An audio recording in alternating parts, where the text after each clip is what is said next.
Dear student, मैं विद्यासागर और आप देख रहे हैं भी इसके विद्यासागर सिंह चैनल। तो देखिए, ये वीडियो है आप लोगों को क्लास 10वीं के हिंदी भाग 2 गोधिली, जो पाठ है आप लोगों को 3, जिस पाठ का नाम है भारत से हम क्या सीखे। इससे पहले जो हम देखे थे गोधली के 2 पार्ट तक वीडियो देख चुके हैं और वार्णिका का भी खत्म कर चुके हैं। वीडियो का लिंक डिस्क्रिप्शन बॉक्स में है, नहीं तो उसका प्लेलिस्ट का भी लिंक डिस्क्रिप्शन बॉक्स में है, जिसकी मदद से आप लोग पूरा का पूरा वीडियो देख सकते हैं।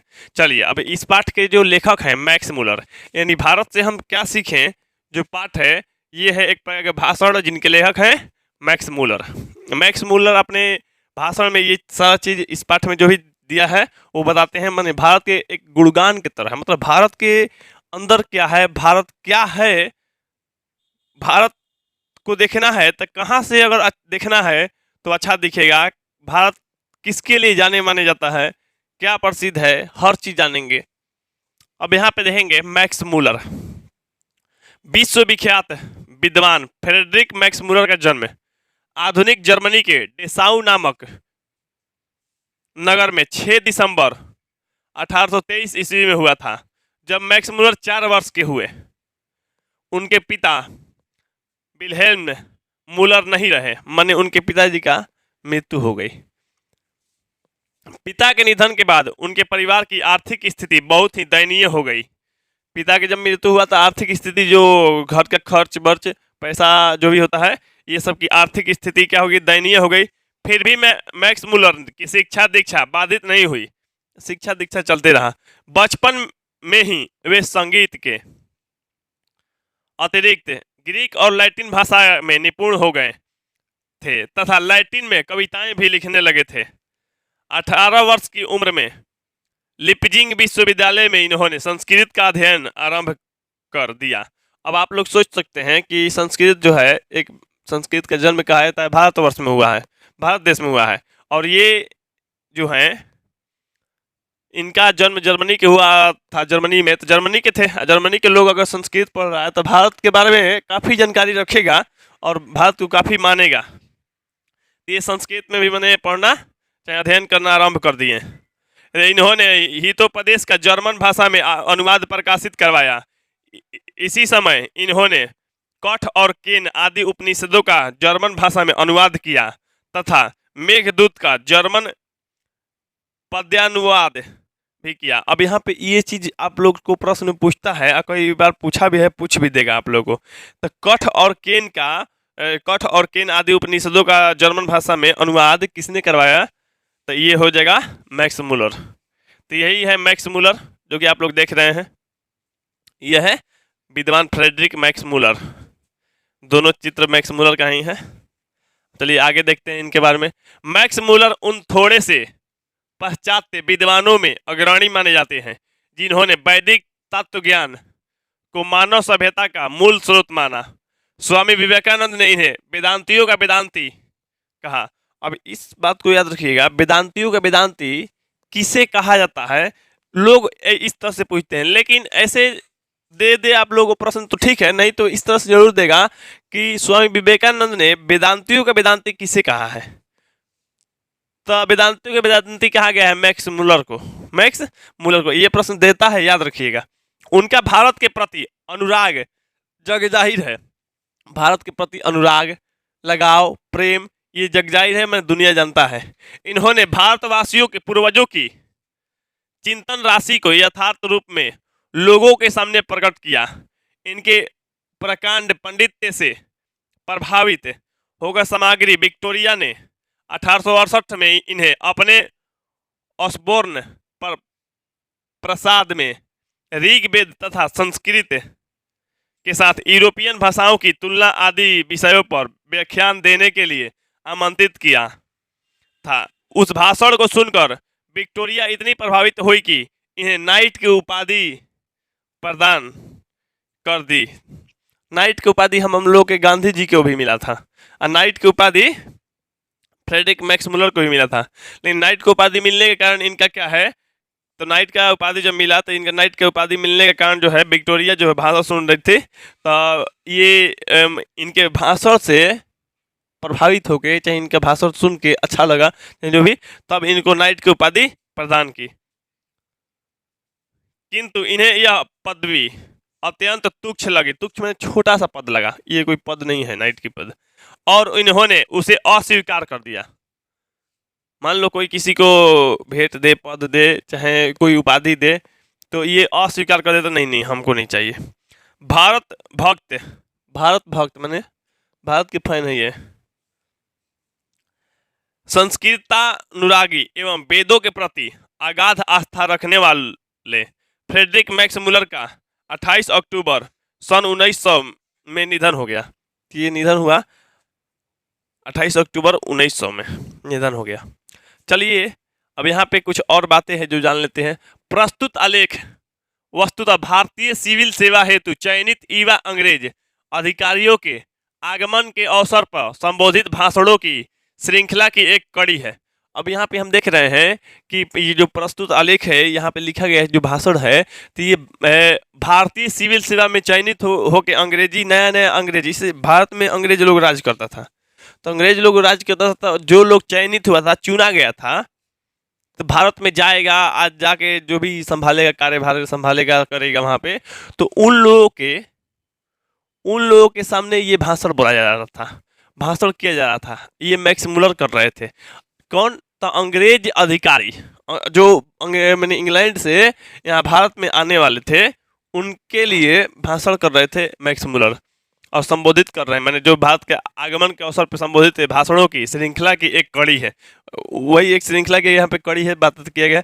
प्रथम भाषण का यह अविकल रूप से संक्षिप्त एवं संपादित अंश है, जिसका भाषांतरण डॉक्टर भवानी शंकर त्रिवेदी ने किया है। और मान लीजिए ये मैक्स मुलर जो अंग्रेज हैं, तो एक तरह से लैटिन भाषा में इनको जानकारी था, ये इंग्लिश बोलते थे, अंग्रेजी बोलते होंगे, तो सीधा सा बात है, तो हम लोग को ये हिंदी में कौन लिख दिया, कौन एक एक अक्षर दिया, तो ये है डॉक्टर भवानी शंकर त्रिवेदी। डॉक्टर भवानी शंकर त्रिवेदी ये क्या किए हैं, तो भाषांतरण किए हैं, मैंने भाषा को चेंज कर दिए हैं। मैं कैसे फिल्म के डबिंग किया जाता है, तो उसी तरह से यह भी भाषांतरण किया गया है।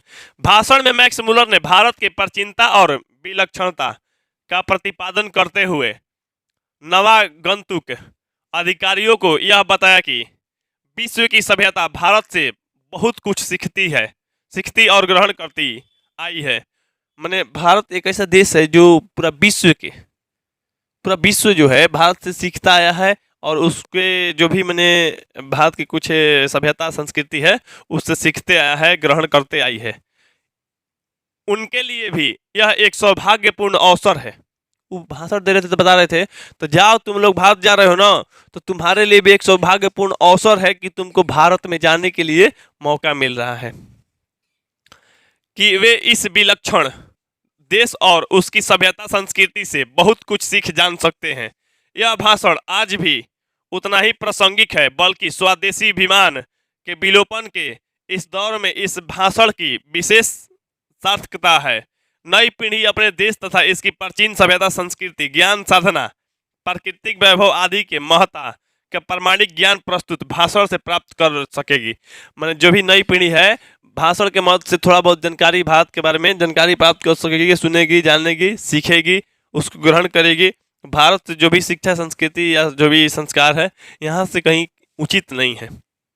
खैर जो भी है, अब यहाँ पे तो लोगों का पाठ शुरू होता है भारत से हम क्या सीखें, भारत से हम क्या सीखें। जिस तरह से मान लो बाबू, जिसके पास जो रहेगा वो चीज़ तो सिखा पाएगा, चाहे उससे हम लोग सीख पाएंगे। जैसे नाम रख लिया जाए विराट कोहली, महेंद्र सिंह धोनी, रोहित शर्मा, तो इनसे हम क्या सीख सकते हैं? फुटबॉल खेलना नहीं ना, क्रिकेट दुनिया के बात अनेकों बात सीख सकते हैं, अनेकों ज्ञान सीख सकते हैं, है कि नहीं?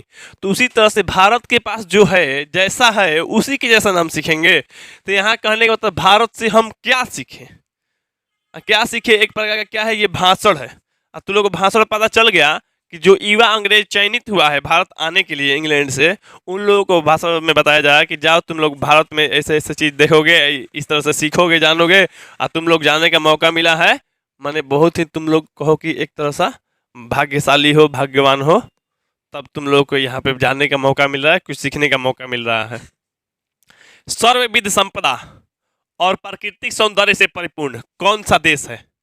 यदि आप मुझे इस भूमंडल का अवलोकन करने के लिए कहे तो मैं बताऊंगा वह देश है भारत। अगर किसी से पूछा जाए कि सर्वविध संपदा और प्राकृतिक सौंदर्य, मतलब प्रकृति की सुंदरता जो है सबसे अच्छा देखने के लिए कहाँ मिलता है, तो वो देश है भारत। कहाँ है?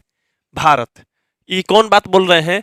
तो ये मैक्स मुलर बोल रहे हैं कि अगर हमको अवलोकन करने के लिए मिले पूरा दुनिया का अवलोकन करने के लिए मिले तो कहे तो मैं बताऊंगा कि वो देश है भारत। भारत जहां भूतल पर ही स्वर्ग की छटा निखर रही है।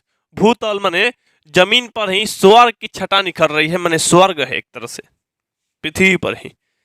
यदि आप यह जानना चाहें कि मानव मस्तिष्क की उत्कृष्टतम उपलब्धियों का सर्वप्रथम साक्षात्कार किस देश ने किया है और किसने जीवन की सबसे बड़ी समस्याओं पर विचार कर उसमें से कईयों के ऐसे समाधान ढूंढ निकाले हैं कि प्लेटो और कांट जैसे दार्शनिकों का अध्ययन करने वाले हम यूरोपियनों लोगों के लिए भी वे मनन के योग्य है, तो मैं यहाँ भी भारत का ही नाम लूंगा। जो कि यूरोपियन जो दार्शनिक है प्लेटो और कांट, तो वो लोग भी भारत से सीखा है। तो मैंने किस देश से सीखा है अगर उसका भी लोग मेरे से पूछे तो मैं भारत का ही नाम लूंगा। और यदि कोई यूनानी, रोमन और सेमेटिक जाति के यहूदियों के विचारधारा में भी ये सदा अवगाहन करते रहने वाले हम यूरोपियनों को ऐसा कौन सा साहित्य पढ़ना चाहिए जिससे हमारे जीवन का अंतरतम परिपूर्ण, अधिक सर्वगीर्ण, अधिक विश्वव्यापी, यूं कहे कि संपूर्णतया मानवीय बन जाए। माने मानवीय माने मानव के जैसा बन जाए, माने ये नहीं कि मतलब दानव के जैसा रहे, माने मानव जैसा बन जाए। कहाँ का साहित्य पढ़ना चाहिए, कहाँ का साहित्य, कौन सा साहित्य पढ़ना चाहिए, तो यो और यह जीवन ही क्यों अगला जन्म तथा शाश्वत जीवन भी सुधर जाए, तो मैं एक बार फिर भारत का ही नाम लूंगा। ऐसा कोई साहित्य बताइए जो पढ़ने में जीवन सुधर जाए। एक ही जीवन क्यों, अगला जन्म भी, इस जन्म क्या अगला जन्म भी सुधर जाए, तो उसमें भी नाम लूंगा भारत का साहित्य, भारत। तो ये है हमारी भारत माता। भारत का ही कुछ सौंदर्य है यहाँ पे देखने के लिए मिल रहा है। अभी भी यहाँ पे देखिए ये भारत माता है, जो कि इन्हीं के बारे में पाठ बताया गया है, भारत देश के बारे में बताया गया है। तो जो भी जैसा जैसा बात आएगा उस तरह के चित्र आप लोग को देखने के लिए मिलेगा इस पाठ में, ताकि आप लोग के लिए थोड़ी सी मददगार साबित होगा, थोड़ा सा अच्छा भी लगेगा। जो लोग आजकल के भारत में घूमकर आए हैं उन लोगों को अधिकतर भारत के कलकत्ता, बम्बई, मद्रास या ऐसे दूसरे शहरों का ही याद आता है। जैसे कलकत्ता मैंने इसे कलकत्ता जो है ना अब कोलकाता का आता है, कोलकाता। बम्बई तो बम्बई के नाम हो गया है मुंबई, मद्रास के नाम हो गया है चेन्नई, ठीक ना। तो खैर ये जो बात कहे हैं बहुत पहले की बात है। तो ये कहे हैं कि आजकल अधिकतर जो लोगों से पूछा जाए तो भारत में, तो भारत के क्या देखे हैं, कलकत्ता देखे, बम्बई देखे, मद्रास या कुछ ऐसे शहरों के ही याद है। जबकि मेरा अधिकतर ध्यान सच्चे अर्थों में भारत के नागरिक ग्रामवासियों की ओर ही रहा है। ग्रामवासियों, जो गांव में बसता है, जो गांव में रहता है, ग्रामवासियों की ओर ध्यान रहा है, क्योंकि सच्चे भारत के दर्शन वहीं हो सकते हैं। एक क्वेश्चन यहाँ पे देता है, आप फिक्स देगा कि सच्चे भारत का दर्शन कहाँ पे होता है? नहीं, ग्रामवासियों मैंने चाहे ग्राम में होता है, गांव में कहा जाता है ग्राम वासिनी भारत माता, गांव में बसने वाली भारत माता है, शहरों में नहीं। 2-3 हजार वर्ष पुराना ही क्यों, आज का भारत भी ऐसी अनेक समस्याओं से भरपूर है जिनका समाधान 19वीं सदी के हम यूरोपियनों लोगों के लिए भी उतना ही अवांछनीय है। केवल हमारे पास उस भारत को पहचान सकने वाले दृष्टि की आवश्यकता है। मैंने बोले भारत के पास अनेकों चीज है, लेकिन मतलब हम लोग भारत को पहचानने की दृष्टि चाहिए, आंख चाहिए। जो भारत को पहचान लेगा ना तो भारत के बारे में बहुत सारा जान लेगा, बहुत मान लेगा, बहुत सारा सीख लेगा, बहुत अच्छा अच्छा जानकारी जान पाएगा। आगे देखते हैं। यदि आपकी अभिरुचि की पैठ किसी विशेष क्षेत्र में है तो उसके विकास और पोषण के लिए आपको भारत में पर्याप्त अवसर मिलेगा। अगर आपका रुचि, जैसे मान लो बाबू किसी का रुचि जो होता है कलाकारी में, कोई खेल कूद में, कोई सेना में महारत हासिल करना चाहता है, कोई खेल में महारत हासिल हासिल करना चाहता है, कोई चित्रकारी, कोई खोज या कुछ भी चीज़ का रचना करना हो, तो अगर आपको विकास करना है और उसके लिए पोषण चाहिए, तो वहाँ भारत में पर्याप्त अवसर मिलेगा, भारत में पर्याप्त सीखने के लिए मिलेगा। यहाँ पे हर एक को चमकने के लिए अवसर मिलेगा जिसके पास उस प्रकार का क्वालिटी और क्षमता है, क्वालिटी और क्षमता है। ऐसा अनेकों बार देखे होंगे, लगभग लगभग हर साल कहोगे कोई ना कोई कहीं ना कहीं से फेमस होता है भारत देश में। जिससे कहने का मतलब रानू मंडल कुछ फेमस हुई थी, उसके बाद सहदेव फेमस हुआ था, उसके बाद कौन फेमस हुआ? हाँ, काचा बेदाम वाले चाचा थे, वो भी फेमस हुए। तो अनेकों, बस क्षमता होना चाहिए, कोई कुछ चीज़ करने का भी क्षमता हो तो लोग फेमस होता है। कुछ अजीबोगरीब करके फेमस हो रहा है आजकल दुनिया में, लेकिन मैंने यहाँ जो विकास हो सकता है, यहाँ जो पोषण हो सकता है, तो भारत में पर्याप्त अवसर मिलेगा आपको बढ़ने के लिए, मानेगा लोग, आपको जानेगा। यहाँ पे लोगों के पास समय एक दूसरे का समय देता है, जो कि विदेशों में चाहे अन्य देशों में नहीं मिलेगा।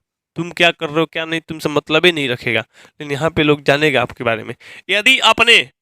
यदि आपने उन बड़ी बड़ी समस्याओं में रुचि ली हो, तो जिनके बारे में अपने यहाँ के सर्वश्रेष्ठतम विचारक सोच विचार किया करते हैं, तो आपको अपने भारत प्रवास को ज्ञान विज्ञान के क्षेत्र से निर्वासन समझ लेने की कोई आवश्यकता नहीं। यदि आप भू विज्ञान में रुचि रखते हैं, तो हिमालय से श्रीलंका तक का विशाल भू प्रदेश आपकी प्रतीक्षा कर रहा है। वो बताएं, वो अपने देश में, अपने देश के युवा अधिकारियों को, कि अगर आप लोग भू विज्ञान में रुचि रखते हैं, तो आप हिमालय से लेकर श्रीलंका तक के विशाल भू प्रदेश है, भूमि है, आप जा सकते हैं वहाँ पे, आप अपना विकास कर सकते हैं, वहाँ पे देख सकते हैं। आपका जो भारत भूमि है वो इंतजार कर रहा है, प्रतीक्षा कर रहा है। जाइए, खोजिए, ढूंढिए, विकास कराइए। यदि आप वनस्पति जगत में विचारना चाहते हैं, तो भारत एक ऐसा फुलवारी है जो हकर्ष जैसे अनेक वनस्पति जैसे वैज्ञानिकों को अनायास ही अपनी ओर आकृष्ट कर लेती है। आप मैंने वनस्पति विज्ञान में चाहे सब मैंने जगत में विचार कर रहे हैं, चाहे बढ़ना चाहते हैं, चाहे एक भारत क्या है, फुलवारी है एक तरह से, हर एक को अवसर मिलेगा यहाँ पे। यदि आपकी रुचि जीव जंतुओं के अध्ययन में है, तो आपका ध्यान श्री हेकल की ओर अवश्य होगा। तो इन दिनों भारत के कंतारों की छानबीन के साथ ही भारतीय समुद्र तट से मोती भी बन रहे हैं। भारतीय समुद्र तट में क्या बन रहा है? मोती। भारत का यह निवास काल उनके जीवन के सबसे सुनहल सपने को साकारता जैसा है। यदि आप नृवंश विद्या में अभिरुचि रखते हैं, तो भारत आपको एक जीता जगता संग्रहालय ही लगेगा। संग्रहालय माने म्यूजियम। क्या? म्यूजियम। यहाँ पे संग्रहालय मैंने कोई चीज़ यहाँ पे रखा जाता है। जैसे मान लो कुछ चीज़ तुम्हारे रिलेटेड है, जैसे मान लो कोई खिलाड़ी हो गया, तो खिलाड़ी के जो बैट है या कुछ मेडल्स या कुछ शील्ड प्राइज जो भी है, उसका म्यूजियम में रख दिया जाएगा। कुछ जूता रख दिया जाएगा, या जो भी थोड़ा बहुत ड्रेस रख दिया जाएगा, जो भी उसके रिलेटेड है म्यूजियम में रख दिया जाता है। जैसे गांधी जी के म्यूजियम में जाएगा तो गांधी जी की छड़ी रखा गया है, लाठी जो होता है छड़ी रख दिया गया है, चश्मा रखा गया है, अनेकों चीज़ जो है म्यूजियम में रख दिया जाता है। तो म्यूजियम उसी के लिए संग्रहालय का है। तो भारत एक क्या है? संग्रहालय है। यदि आप पुरातत्व प्रेमी हैं, और यदि आपने यहाँ रहते हुए पुरातत्व के उत्खनन के द्वारा एक प्राचीन चाकू या चकमक या किसी प्राणी का कोई भाग ढूंढ निकालने के आनंद का अनुभव किया हो, तो आपको जनरल कनिंघम की भारतीय पुरातत्व सर्वेक्षण की वार्षिक रिपोर्ट पढ़ लेनी चाहिए। और तब भारत के बौद्ध सम्राटों के द्वारा निर्मित नालंदा जैसे विश्वविद्यालयों अथवा बिहारों के ध्वंसावशेषों के खोद निकालने के लिए आपका फावड़ा आतुर हो जाएगा। फावड़ा माने जो कुदाल होता है, आतुर हो जाएगा। ये भी जैसे तुम लोग को दिख रहा है हड़प्पा सभ्यता है ना, तो ये सब खोजा गया है, ये खुदाई किया गया है। ये है स्नानागार है, जिसे तू लोग तालाब कह सकता है, स्विमिंग पूल कह सकता है, जिसमें स्नान करता है, तो स्नानागार है। उस टाइप का स्नानागार ये पूरा का पूरा शहर में ढक गया था, बालू से ढक गया था। जब बाढ़ आया था सिंधु नदी में, तो इतना बालू पानी आ गया था, ये ढक गया था, शहर ही दब गया था बालू के नीचे। इसकी खुदाई कर करके ये जो इस तरह से मिला है ना बाबू, तो एक एक चीज को काट के निकाला गया है। यहाँ पे देखो एक चम्मच जैसा एकदम ब्रश दिख रहा है यहाँ पे ना, ब्रश से, पिलास से, पेचकस से, चम्मच से यहाँ काट काट के हर डिजाइन जैसे जैसे उस तरह का तैयार करता है। तैयार बनाया नहीं जाता है, बस उसी को मैंने मान लो इस जमीन है तो जमीन के नीचे कुछ दब गया है, या खुदाई के द्वारा पता चला गया कि यहाँ पे कुछ नहीं है, तो मूर्ति है तो उसको क्या मैंने टांगी काटते चले जाएंगे, मूर्ति भी टूट जाएगा। तो वहाँ जब जान जाएगा मूर्ति है तो एकदम चम्मच धीरे धीरे धीरे धीरे उसको खुरदते दौड़ते जैसे जैसे मूर्ति है उस तरह से मैंने खुदाई कर देगा। इस तरह का उत्खनन किया जाता है, और उत्खनन के द्वारा ही अनेकों शहर एगो मिल गया है। सोचो, छोटा सा चीज नहीं, एगो शहर मिल गया है। तो भारत एक ऐसा ही भूमि है, भारत में अभी भी बहुत सारा चीज है। यहाँ देखते हैं, यदि आपके मन में पुराने सिक्के के लिए लगाव है तो भारतीय भूमि में ईरानी, कैरियन, थ्रेसियन, पार्थियन, यूनानी, मैकेडियन, शकों, रोमन और मुस्लिम शासकों के सिक्के प्रचुर परिमाण में उपलब्ध होंगे। भारत में अभी प्रचुर मात्रा में मैंने सिक्का उपलब्ध है। उसको ढूंढ निकालने का आपको नजरिया है, क्षमता है तो निकालिए। सिक्का जो होता है ना पुराने जमाने का सिक्का, वो सब अभी भी उपलब्ध है। जब वारेन हिंगिस्ट भारत का गवर्नर जनरल था तब वे वाराणसी के पास उसे 172 दारिस नामक सोने के सिक्के से भरा एक घड़ा मिला था। क्या मिला था? घड़ा मिला था। यहाँ पे देख सकते हैं ये घड़ा, ये जो घड़ा है वो सोना के सिक्का से भरा दारिस मिला था। दारिस माने दारिस नाम के सोना का सिक्का था। कैसे रुपया है, ईरान है, रूबल है, डॉलर है, तो उस तरह दारिस का एक सोना के भरा मैंने घड़ा जो था, घड़ा के अंदर सोना का सिक्का भरा था। कितना मिला था? 172। कितना? 172 दारिस नामक सोने के सिक्का से भरा एक घड़ा मिला था। वारेन हिंगिस्ट ने अपने मालिक ईस्ट इंडिया कंपनी के निदेशक मंडल की सेवा में सोने के सिक्के यह समझकर भिजवा दिए कि यह एक ऐसा उपहार होगा जिसकी गणना उसके द्वारा प्रेषित सर्वेक्षण दुर्लभ वस्तुओं में की जाएगी। मैंने ये सोच के इसलिए भिजवा दिए कि हम अपने देश में भिजवा दे रहे हैं कि ये नाम होगा, मेरा भी नाम होगा, और ये सोना के सिक्का के बारे में मैंने जाना जाएगा, प्लस में इसकी गणना किया जाएगा। तो ये एक प्रकार का उपहार है, हम दे दे रहे हैं अपने सरकार को। इसके बारे में देख के हमारी सरकार खुश हो जाएगी। तो यहाँ पे देखो होता क्या है, यहाँ पे सर्वोत्तम दुर्लभ वस्तुओं में की जाएगी। मैंने सोचे गिनती की जाएगी तो बहुत महान काम किया गया, महान चीज मिला है हम लोग को, देश के प्रतिभा वो गौरव बढ़ेगा। और इस प्रकार वह स्वयं को अपने मालिकों की दृष्टि में एक महान उदार व्यक्ति प्रमाणित कर देगा। मैंने सोचे ना कि हाँ हम अपने कंपनी के लिए विश्वसनीय हो जाएंगे, मैंने ऐसे हो जाएंगे, फेमस हो जाएंगे। किंतु उन दुर्लभ प्राचीन स्वर्ण मुद्राओं की यह नियति थी कि कंपनी के निदेशक उनका ऐतिहासिक महत्व समझ ही ना पाए।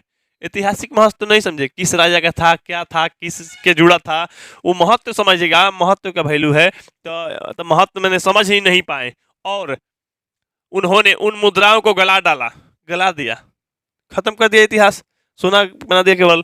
जब वारेन हिंगिस्ट इंग्लैंड लौटा तो वे स्वर्ण मुद्राएं नष्ट हो चुकी थी। अब यह आप लोगों पे निर्भर करता है कि आप ऐसी दुर्भाग्यपूर्ण घटनाएं भविष्य में कभी न होने दें। जब भाषण दे रहे हैं तो बता रहे हैं कि देखिए ऐसा ऐसा घटना भी हुआ है, तो ऐसा ऐसा घटना आप लोग कभी ना होने दें। जो भी चीज़ है और कोई चीज़ का जो भी चीज़ आप ढूंढ रहे हैं तो उसका महत्व है, महत्व को पहचानिए।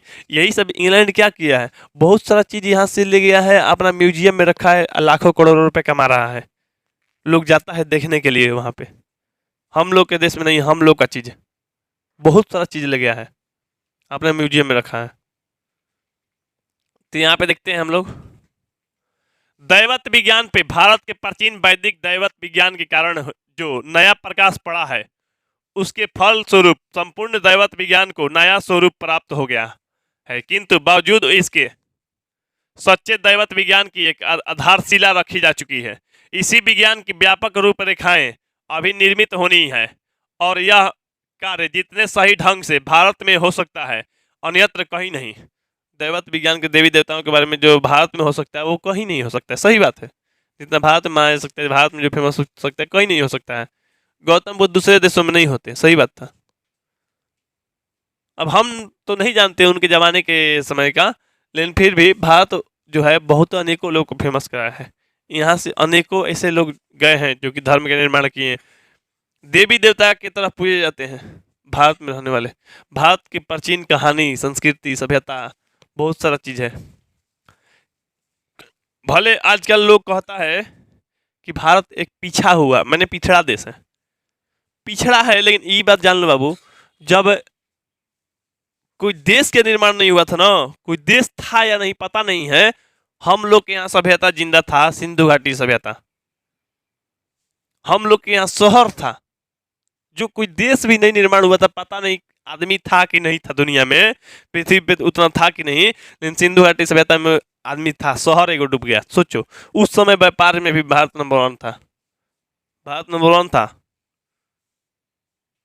जो मोहनजोदड़ो था वो शहर था, व्यापारियों के लिए था। इतिहास पढ़ोगे तो मृतकों का टीला कहोगे मोहनजोदड़ो को। अभी आने वाले समय में तो लोग बहुत सारी चीज की जानकारी प्राप्त करोगे।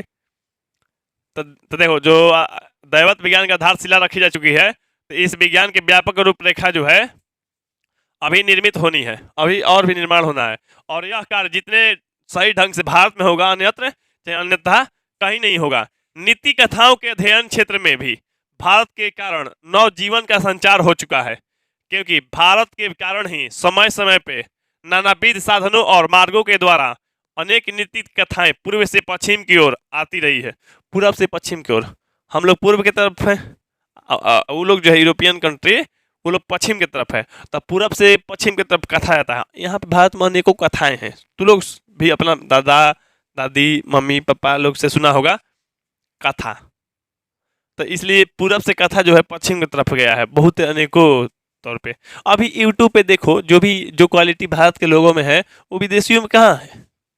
जो भी चीज करने का, चाहे प्रैंक करना, जो कुछ भी करना, चाहे यूट्यूब पे फेमस होना, जो भी फैन फॉलोइंग, जो भी कहो। अब यहाँ पे देखते हैं, हमारे यहाँ प्रचलित कहावतों और दंत कथाओं का प्रमुख स्रोत अब बौद्ध धर्म को माना जाने लगा है, बौद्ध धर्म के। किंतु यहाँ भी अनेक समस्याएं ऐसी है कि जो अपने समाधान की प्रतीक्षा कर रही है। उदाहरण के लिए शेर की खाल में गधा की कहावत को ही ले लीजिए। यह कहावत सबसे पहले यूनान के प्रसिद्ध एवं प्राचीनतम दार्शनिक प्लेटो के क्रटिलस में मिलती है। ये कथा जो है प्लेटो के क्रटिलस में मिलती है। तो क्या यह कहावत पूर्व से उधार ली गई थी, और इसी प्रकार हम नेवले या चूहे से संबंध इस नीति के कथा को ही ले सकते हैं, जिसे एफ्रोडाइट के इस सुंदरी के रूप में परिवर्तित कर दिया गया था। किंतु एक चूहे को देखती ही तत्काल उसकी ओर आकृष्ट हो गई थी। यह भी संस्कृत की एक कथा से सर्वांश में मिलती जुलती यह कहानी है। किंतु प्रश्न यह उपस्थित होता है कि यह कहानी यूनान में कैसे पहुंची, और वहां ईसा पूर्व 4वीं सदी में ही अस्ट्रटिस की कहानियों में स्थान कैसे पा गई। इस क्षेत्र में भी अभी बहुत काम करना बाकी है। जो भी कहानी है, दैवत विज्ञान है, देवी देवताओं का कहावत है, तो ये सब भारत में है। भारत के बाद मैंने पूर्व की ओर से पश्चिम में पहुंचा है, तो अनेकों चीज मिलता जुलता है। यहाँ पे देखते हैं, हमें इससे भी और भी अधिक प्रयत्न युग में प्रवेश करना होगा। वहां भी भारत तथा पश्चिम की अनेक दंत कथाओं में आश्चर्यजनक अनुरूपताएं मिलेंगी। यद्यपि अभी यह निश्चित रूप से नहीं कहा जा सकता है कि ये दंत कथाएं पूर्व से पश्चिम को अथवा पश्चिम से पूर्व की ओर गई है। मतलब यह स्पष्ट रूप से नहीं कहा जा सकता है कि दंत कथा जो है पूरब से पश्चिम गया है कि पश्चिम से पूरब गया है, क्योंकि वहाँ भी भारत में पहले मिलता है। जो लोग उसके कथा कहावत के सबसे पहले प्रस्तुत किया, जो पश्चिमी कंट्री का है, पश्चिमी देश का है, यहाँ भी मिल रहा है, वहाँ भी मिल रहा है। तो क्या कहा जा सकता है कि हो सकता है भारत से ही ये कथा आया होगा, ठीक ना। तो यहाँ पे देखते हैं आप लोग को, तथापि यह असंदिग्ध रूप से प्रमाणित हो चुका है कि सोलोमन के समय में ही भारत, सीरिया और फिलिस्तीन के मध्य आवागमन के साधन सुलभ हो चुके थे। कुछ संस्कृत शब्दों के आधार पर इस निष्कर्ष पर पहुंचा हूं कि हाथी दांत, बंदर, मोर और चंदन आदि जिन वस्तुओं के वो फिर से नियत की बात बाइबल में कही गई है, वे वस्तुएं भारत की सिवा किसी अन्य देश में नहीं लाई जा सकती। मैंने कहा गया है उन लोगों के यहाँ कहा गया है हाथी दांत, बंदर, मोर, चंदन, तो ये सब बात कहाँ से लाई गई होगी? भारत से लाई गई होगी, सीधा बात है यहाँ पे जो बाइबल में कहा गया है। और यह मान लेने का भी कोई कारण नहीं प्रतीत होता है कि भारत तथा फारस की खाड़ी और लाल सागर व भूमध्य सागर के बीच व्यापारिक संबंध कभी बिल्कुल ठप हो गया था। यहाँ तक कि शाहनामा के रचना काल में 10वीं 11वीं सदी में भी भारत के साथ यूरोप के ये व्यापारिक संबंध बंद नहीं हुए थे। मैंने ठप नहीं हुआ था, बंद नहीं हुआ था। मैंने भारत से संबंध, चाहे भारत से व्यापारिक संबंध, व्यापार चलते रहता था। यहाँ पे देखते हैं, आप में से कईयों ने भाषाओं का ही नहीं, भाषा विज्ञान का भी अध्ययन किया होगा। भाषा के बारे में तो सभी लोग जानता है यार, एगो दूगो भाषा तो सभी लोग जानता ही है लगभग। अब भारत में रहने वाला, भारत में अनेकों भाषाएं हैं, तो एगो दूगो भाषा तो आमतौर पे सभी लोग जानता है। तो आपको क्या भारत से बढ़ के दूसरा कोई देश दिखाई देता है जहां केवल शब्दों का ही नहीं बल्कि व्याकरणात्मक तत्वों के विकास और क्षय से संबंध, भाषा वैज्ञानिक समस्याओं के अध्ययन का महत्वपूर्ण अवसर प्राप्त हो सके? सही बात है, भारत के छोड़ के अन्य देशों में व्याकरण के लेके उतना सटीकता नहीं है। वो लोग विदेशी में बोलता है होटल को बोला है होटल, क्या कहा होटल, इसे कहना है ना रेस्टोरेंट, रेस्टोरेंट। अंग्रेज लोग रे नहीं कहेगा, र साइलेंट कर देता है। इसे राजकुमार का राजकुमार, राजकुमार रान कभी नहीं कहेगा, राजकुमार।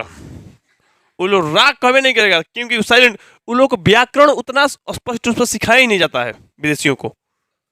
व्याकरण जितना भारत में सिखाया जाता है, अब हम अंग्रेज नहीं है कि सटीक उन लोग के जैसा ही बोलते हैं, चाहे हम उन लोग को सीखे भी नहीं है कि एको दूगो शब्द सीखे है ना। लेकिन माने वो लोग ज्यादातर देखना तो लोग र साइलेंट रखता है, वो लोग और र नहीं बोलता है जल्दी, र साइलेंट रखता है। काहे साइलेंट रखना है?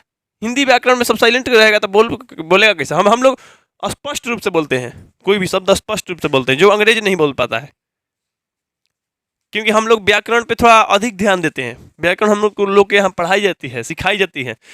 अरे अंग्रेजी पढ़ेगा, एगो अंग्रेजी के मतलब कई गो होता है, तो हम लोग के जहाँ भाषा से स्पष्ट चीज जब का पता चलता है, उन लोगों के यहाँ बहुत सारा चीज होता है अंग्रेजी के मतलब। अब देखो यहाँ पे ध्यान दो, वो लोग परिस्थिति के अनुसार अपना समझता है। यहाँ पे देखो बाबू, वहां आपको आर्य, द्रविड़ और मुंडा जैसे अनेक भारतवासियों जातियों का बोलचाल की भाषाओं का ही नहीं आपूर्ति, उनके साथ यूनानी, पुची, हूण अरब, ईरानी और मुगल आक्रमणकारियों का, विजेताओं का भी भाषाओं का सम्मिश्रण की अत्यंत रोचक भाषा वैज्ञानिक समस्याओं के अध्ययन का भी सुयोग प्राप्त हो सकता है। मैंने अनेकों भाषाएं के, मैंने भारत में आक्रमणकारी लोग भी आता था ना, तो भाषा वाला ले आता था, मैंने भाषा कन्वर्ट कराने के लिए। मैंने भाषा, कोई ऐसा जानकारी वाला आदमी है भाषा बदलने वाला, तो मान लो दो गो राजा है, दोनों का भाषा अलग अलग है, कैसे बातचीत करेगा बेचारा, कैसे वार्तालाप, कैसे युद्ध करेगा, कैसे क्या करना है, क्या युद्ध बंद करना है, क्या करना है, क्या होगा, कैसे बात करेगा, खाली मार कर चालू करेगा नहीं ना। तो माने वो लोग भाषा चेंज करने वाला, समझने वाला हर चीज रखता था। तो अनेकों भाषाएं भारत में अभी भी मिल सकती है, अध्ययन करने के लिए सुयोग प्राप्त हो सकता है। यहाँ पे आगे देखते हैं, यदि आप विधि शास्त्र या कानून के विद्यार्थी हैं तो आपको विधि संहिताओं के एक ऐसे इतिहास की जांच पड़ताल का अवसर मिलेगा जो यूनान, रोम और जर्मनी के ज्ञात विधि शास्त्रों के इतिहास से सर्वथा भिन्न होते हुए भी इसके साथ समानताओं और विभिन्नताओं के कारण विधि शास्त्र के किसी भी विद्यार्थी के लिए उपयोगी सिद्ध हो सकता है। उदाहरण के लिए हम विधि ग्रंथों, उदाहरण के लिए हम धर्म सूत्र या समयाचारी के सूत्रों को ही ले ले। ये धर्म सूत्र मानव धर्मशास्त्र जैसे प्रवर्ती विधि ग्रंथों की आधारभूत सामग्री उपलब्ध कराते हैं। अनेकों यहाँ विधि ग्रंथ, अनेकों ग्रंथ तुमको पढ़ने के लिए मिलेगा, सामग्री मिलेगा, जो कि ये कुछ देशों से न मिलते हुए भी समानता रखेगा। देख सकता है ग्रंथ, अभी यहाँ पे बहुत सारा ग्रंथ है। यहाँ पे देख सकता है श्रीमद् भागवत पुराण, भागवत, श्री मध्यवी भागवल, ब्राह्मण वेद पुराण, पद्म पुराण, अग्नि पुराण, शिव पुराण, बहुत सारा पुराण, बहुत सारा ग्रंथ है यहाँ पे। इतना ही नहीं, अरे बहुत सारा है अभी तक, विष्णु पुराण, बहुत सारा है। यहाँ पे देखते हैं, यदि आप लोगों को अत्यंत सरल राजनीतिक इकाइयों के निर्माण और विकास से संबंध प्राचीन युग के कानून के पुरातन रूपों के बारे में इधर जो अनुसंधान हुए हैं, इसके महत्व और वैशिष्ट्य को परख सकने की क्षमता प्राप्त करनी है, तो आपको इसके लिए आज भारत की ग्राम पंचायतों के रूप में इसके प्रत्यक्ष दर्शन का सुयोग अनायास ही मिल जाएगा। अगर भारत के राजनीति के बारे में देखना है, राजनीतिक देखना है, तो भारत के ग्राम पंचायत में चल जाइए। ग्राम पंचायत के रूप में प्रत्यक्ष मैंने एकदम मैंने साक्षात सामने दिखने वाला प्रत्यक्ष दर्शन होगा राजनीति के बारे में। देखते हैं गांव घर में, अभी गांव पंचायत जाते हैं, अभी हम लोग भारत के हैं तो भारत के बारे में तो हम लोग को पता है गांव पंचायत में राजनीति किस टाइप का होता है, मार झगड़ा बहुत सारा होता है। यहाँ राजनीति जैसा देखने के लिए मिल जाएगा, वहाँ कहीं नहीं मिलेगा। भारत में राजनीति बहुत है, नहीं है ना, आदमी को कहता है कि यहाँ राजनीति बहुत खेलता है, राजनीति करता है, ये हर गांव, हर पंचायत, हर मार्केट का ये आदत है। भारत में है ना, तो भारत में ये देखने के लिए मिल जाएगा। ऐसे ही जाके वो अपने देश में भाषण दे रहे हैं। मैक्स मुलर जो कि विद्वान थे, फ्रेडरिक मैक्स मुलर, यहाँ पे समझते हैं, भारत में प्राचीन स्थानीय शासन प्रणाली या पंचायत प्रथा को समझने समझाने का बहुत बड़ा क्षेत्र विद्यमान है। भारत में धर्म के वास्तविक उद्भव, इसके प्राकृतिक विकास तथा इसके अपरिहार्य श्रीयमाण रूप में प्रत्यक्ष परिचय मिल सकता है। भारत ब्राह्मण या वैदिक धर्म की भूमि है। भारत जो है ब्राह्मण या वैदिक धर्म की भूमि है। बौद्ध धर्म की यह जन्म भूमि है। खुद यहाँ से बौद्ध धर्म जन्म हुआ है, जन्म लिया है भारत में। अरे गौतम बुद्ध से ही ना बौद्ध धर्म जन्म लिया बाबू। तो गौतम बुद्ध खुद यहाँ से शिक्षा ग्रहण करके, वो तो वहाँ उनका गौतम बुद्ध का जन्म हुआ था, लेकिन बौद्ध धर्म के जब शुरू हुआ, मैंने जन्म हुआ, तो ये भारत के बिहार से ना, गया जिला है नहीं, जो कि अपना बिहार से। तब ये जो बौद्ध धर्म की क्या है, जन्मभूमि है। पारसियों के जड़ थ्रू से धर्म की यह शरण स्थली है। आज भी यहाँ नित्य नए मतांतर प्रकट व विकसित होते रहते हैं। यहाँ पे आगे देखते हैं, भारत में आप अपने आप को सर्वत्र अत्यंत प्राचीन और सुदूर भविष्य के बीच खड़ा पाएंगे। ये चीज भारत में अभी भी जाने के बाद क्या पता चलेगा, अत्यंत प्राचीन में पुराना और सुदूर भविष्य के बीच खड़ा पाएंगे। वहाँ आपको ऐसे सुअवसर भी मिलेंगे जो किसी पुरातन विश्व में भी सुलभ हो सकते हैं। आप आज की किसी नई ज्वलंत समस्या को ले लीजिए। वह समस्या चाहे लोकप्रिय शिक्षा से संबंध हो या उच्च शिक्षा से, चाहे संसद में प्रतिनिधित्व की बात हो अथवा कानून बनाने की बात हो, चाहे प्रवास संबंधी कानून हो अथवा अन्य कोई कानून मसला, सीखने या सिखाने योग्य कोई बात क्यों न हो, भारत के रूप में आपको ऐसी प्रयोगशाला मिलेगी जैसी विश्व में अन्यत्र कहीं नहीं मिल सकती है। चाहे आप कानून सीखना चाहते हैं, सिखाना चाहते हैं, चाहे मान लीजिए शिक्षा सीख रहे हैं, उच्च शिक्षा, संसद के प्रतिनिधित्व के बारे में सीखना है, हर चीज, जो भी चीज का मसला है, हर चीज यहाँ पे भारत में सीख सकते हैं। भारत में ऐसा सीख सकते हैं जहाँ विश्व में कहीं नहीं सीख सकते हैं, अन्यत्र कहीं नहीं मिल सकते। संस्कृत भाषा के द्वारा आपको चिंतन की ऐसी गंभीर धारा में अवगाहन का अवसर मिलेगा जो अभी तक आपके लिए अज्ञात थी। यहाँ आपको मानव हृदय की गहनतम सहानुभूति और सदास्यता को जगाने वाले पाठ की प्रचुर परिमाण में पढ़ने को मिल सकते हैं। मानव मस्तिष्क के इतिहास के उस अध्ययन में, या कहें कि हमारे अपने स्वरूप के अध्ययन में, अपने सच्चे आत्मरूप की पहचान में भारत का एक स्थान किसी भी देश के बाद दूसरे नंबर पर नहीं रखा जा सकता है। सोच लो, भारत एक ऐसा देश है कि दूसरा नंबर पे कभी नहीं आता है, किसी भी देश के नीचे वाला स्थान पे नहीं आएगा, सबसे ऊपर है भारत का स्थान, नहीं रखा जा सकता है। मानव मस्तिष्क के चाहे किसी भी क्षेत्र में आप अपने विशिष्ट अध्ययन का विषय क्यों न बना लें, चाहे वह भाषा का क्षेत्र हो या धर्म का, दैवत विज्ञान का हो या दर्शन का, चाहे विधि शास्त्र का हो, चाहे कानून का, अथवा रीति रिवाजों और परंपराओं का, प्राचीन कला या शिल्प का हो, अथवा पुरातन विज्ञान का, इनमें से प्रत्येक क्षेत्र में विचरण करने के लिए भले ही आप चाहें या न चाहें, आपको भारत की शरण लेनी ही होगी।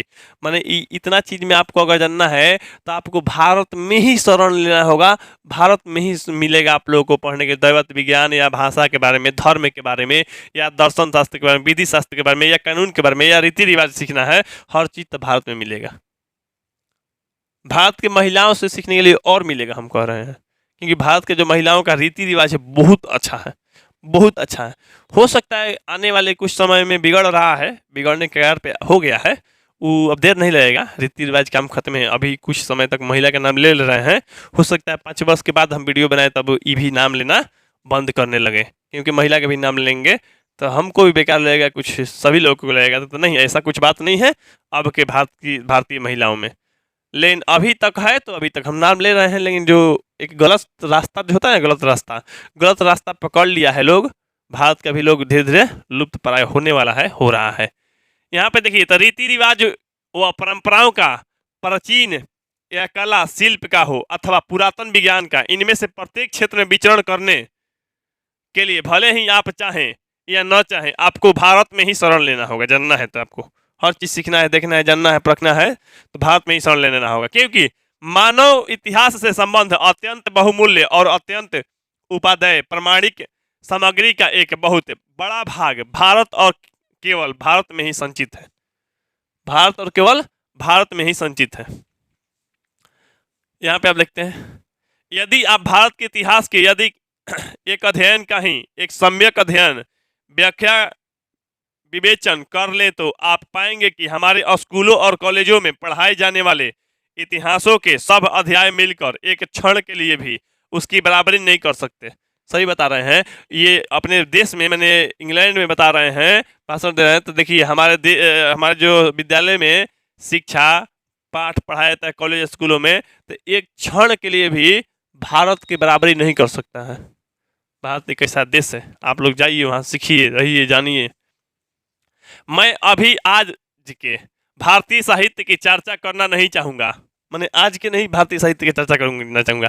आज कैसा है, कैसा देखने मिलेगा, कैसा भी आने वाला भविष्य, या हम लोग के लड़का का समय में कैसा देखने के लिए मिलेगा भविष्य, वो तो नहीं पता, लेकिन उस समय जो बता रहे हैं तो बहुत ही अच्छा है। देखो बाबू, नहीं करना चाहूँगा, किंतु भारत की उस अत्यधिक प्राचीन जो हमारा भारत पुराना था, प्राचीन भाषा की चर्चा करूँगा जिसका नाम है संस्कृत। क्या है? संस्कृत। आज तो गजीब बन गया है, नहीं भाषा संस्कृत। अब आप पूछेंगे कि संस्कृत में ऐसी क्या बात है जिसके कारण हम उस पर इतना ध्यान दें तथा ऐतिहासिक दृष्टिकोण से संस्कृत सर्वश्रेयी क्यों है? संस्कृत भाषा की सबसे पहली विशेषता है कि इसकी प्राचीनता मतलब क्या? पुराना। अगर सबसे विशेषता बात की जाए तो पुराना, माने संस्कृत जो हमारा भाषा है सबसे पुराना है, क्योंकि हम जानते हैं कि ग्रीक भाषा से भी संस्कृत का काल पुराना है। ग्रीक भाषा एक तरह से पुराना है उन लोग का, पश्चिमी सभ्यताओं का, लेकिन उससे भी पुराना हमारा भाषा संस्कृत है। जिस रूप में आज हम तक पहुंची है उसमें भी अत्यंत प्राचीन तत्व भली भांति सुरक्षित है। जिसे मान लो आज के जो भी शब्द पहुंचा है तो थोड़ा बहुत संस्कृत के कुछ शब्द विलुप्त होते गया, कटते गया, लेकिन फिर भी अगर गया है तो संस्कृत का बहुत तरह भली भांति जो शब्द है सुरक्षित है। ग्रीक और लैटिन भाषाएं लोगों को सदियों से ज्ञात है कि, और निसंदेह यह भी अनुभव किया जाता है रहा था कि इन दोनों भाषाओं में कुछ न कुछ साम्य अवश्य है, साम्य में समानता अवश्य है, किंतु समस्या यह है थी कि इन दोनों भाषाओं में विद्यमान समानता को व्यक्त कैसे किया जाए। मान लो समानता है किसमें ग्रीक और लैटिन भाषा में समानता है, तो समानता को कैसे व्यक्त किया जाए, कैसे प्रमाणित किया जाए, कैसे दिखाया जाए। कैसे किया जाए। कभी ऐसा होता था कि किसी ग्रीक शब्द की निर्माण प्रक्रिया में लैटिन को कुंजी मान लिया जाता था। कुंजी मने मने कुंजी मने इसे उससे ही बना है, मैंने ताला एक तरह से कहो था। और कभी किसी लैटिन शब्द के रहस्यों को खोलने के लिए ग्रीक का सहारा लेना पड़ता था।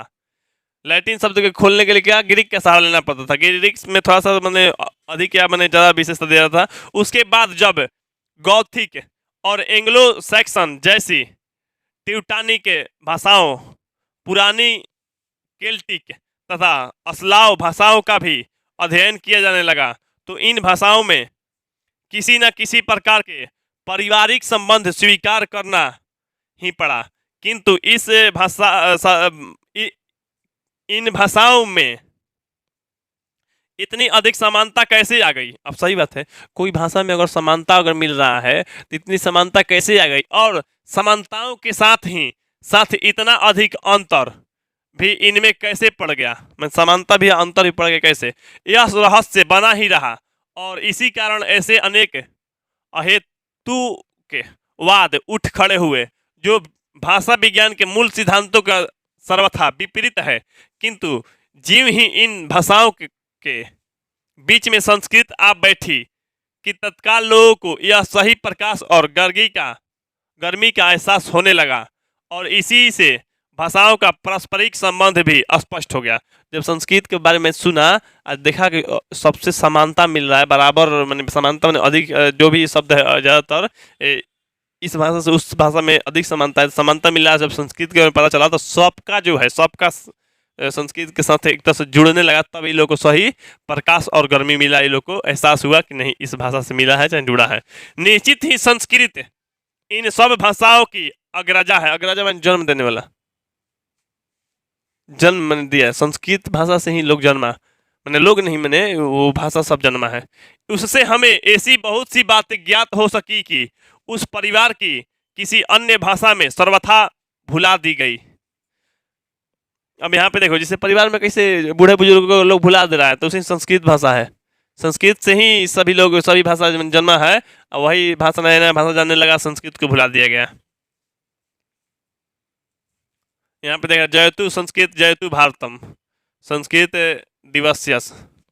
यहाँ पे ये संस्कृत का भी है, मैंने जो भी अनेकों तौर पे। यदि आग के लिए संस्कृत का अग्नि, लैटिन में इंगिस एक ही शब्द मिल जाता है, तो हम निर्भंत रूप से इस निष्कर्ष पे पहुंच जाते हैं कि एक दूसरे से अविभक्त आर्यों को अग्नि का ज्ञान हो चुका था।